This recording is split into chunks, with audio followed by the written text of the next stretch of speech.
Well, the skateboarding scene in New Zealand has a lot to thank Frank Edwards for. Those of us who were right there in the 70s probably had an Edwards skateboard or had our eye on someone who did have one. Now, decades later, the man behind the brand is still very much a part of skateboarding in this country, and this month his latest venture celebrates 15 years on the street.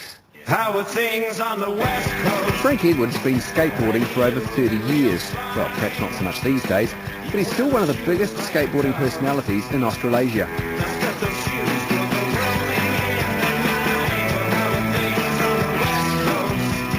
Skating in the late 50s was a pretty basic affair, and Frank was part of the scene both on street and at the drawing board.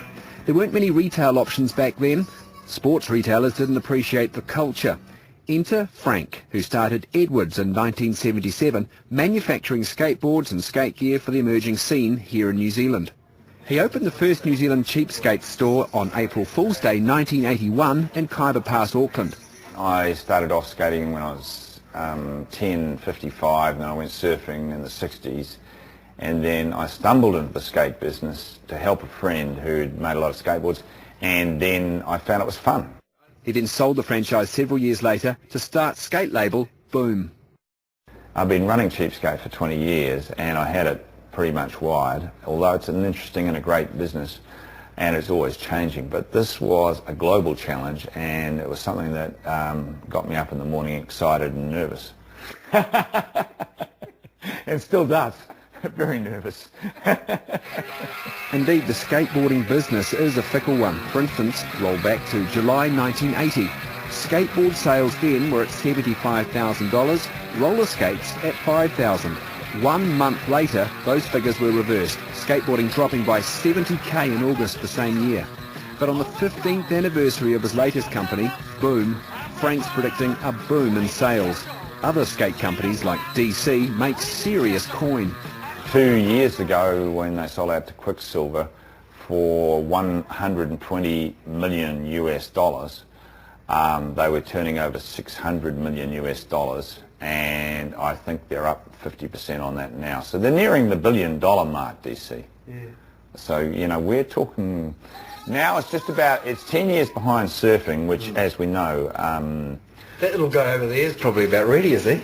Well, he's the next generation she's the next generation getting ready to come along and get on a skateboard. And Adam, have you had that girl on a skateboard yet? Yeah. There you go, you see? She's out of the womb onto a skateboard. It's normality to her. Yeah. Skateboarding slumped in the early 2000s, but in the last few years it has spiked to levels never seen before.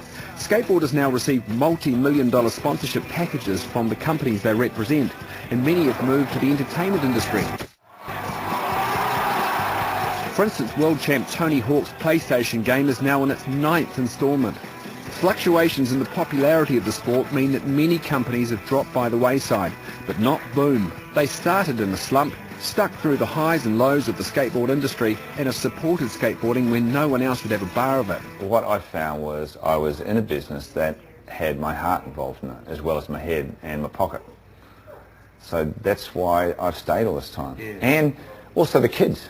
For a businessman like Frank, it can be scary. People come and go at either end. It's fickle, but there's always a hardcore, like me.